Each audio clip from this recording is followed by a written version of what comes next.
Sometimes pain attempts a roadblock on your journey through life, and one way to get back on track to your destiny is to equip yourself with the lion to overcome that roadblock. I would like to introduce Dr. Al Marcello to the program. Dr. Marcello is the founder of the Marcello Integrative Medical Clinic in El Paso, Texas. You had a patient who came to see you after he injured his back at work, but the problem is that the employer called you before the patient arrived at your clinic because a secret video captured him arriving at work, walking gingerly and holding his back. Soon after he arrived, he supposedly slipped on a wet spot at work that no one witnessed in the restroom area. When the patient arrived, he complained of pain in the lower back that he states occurred at work shortly after arriving at work that day. You did your assessment, as you usually do, but you informed him that his story makes no sense, and so you will not be able to assign it as work-related. The patient then asked you about the best approach he can take to address his pain. But before we get into your approach to his pain and the pain of people like him, can you tell us just how big a problem pain is in this country? Yes, Danny, it's the leading cause of long-term disability in the United States. Listen, over 100 million Americans suffer with pain. Pain becomes more problematic when it becomes chronic pain. Chronic pain is pain more than 3 months. Chronic pain causes about 20 million Americans that can't work or function properly in their day-to-day activities. It costs the economy over $700 billion yearly. And it is also the most common complaint that people see a doctor for is pain. Again, it becomes more complex the longer the pain lasts. So a comprehensive approach to pain is really a healthy way to go, but it is a big problem. And I always look at pain as a puzzle that can be solved from a multidisciplinary approach. How is pain categorized? So you have acute pain, which is pain less than 3 months.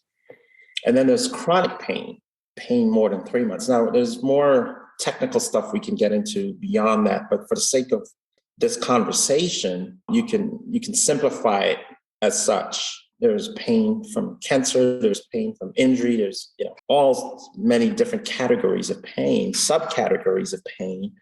But generally speaking, we like to talk about acute pain and chronic pain. Acute pain less than 3 months, chronic pain more than 3 months. The opioid crisis hangs on people's minds whenever pain treatment is mentioned. How big of a problem is this? So we've talked about that before. Look, 130 people die in the United States from opioid overdose every day. So today, 130 people will die. About 30% of people who get treated with prescription opioid who have chronic pain, about 10% of them will develop some kind of addiction.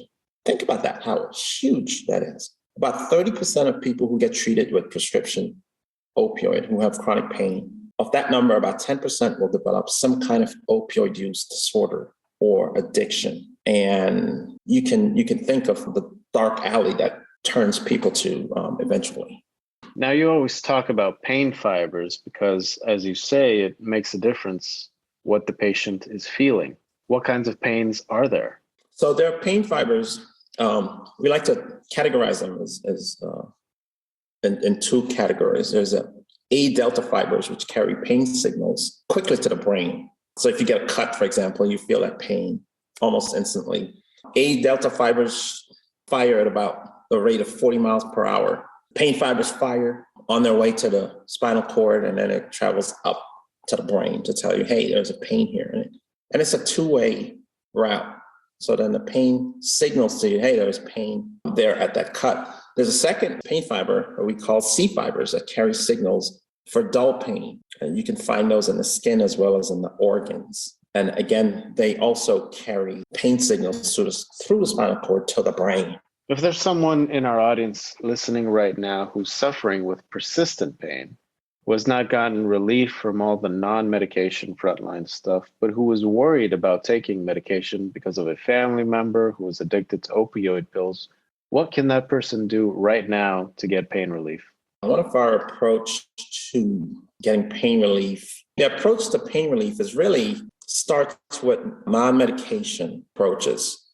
And so when those are exhausted, and it's a pretty comprehensive group of modalities that we use, but if those are exhausted and the person's pain persists, I like to start with a non-steroidal anti-inflammatory drug, such as naproxen. I like naproxen because it's only twice a day. You're not trying to dose yourself up every 4 to 6 hours, and it works longer. So you take it every 12 hours. The side effect profile are low, but you still can't abuse it. And really the abuse likelihood of NSAIDs are very, very low. You can have toxicity if you take too much of them. But usually if you take them as prescribed or, in intervals that make sense where you're not just flooding your system with it, your people usually get good results of pain relief from NSAIDs, especially for people who are concerned about opioid use disorder and having opioid medications that are problematic. NSAIDs is a good way to go to address your pain right now and right away.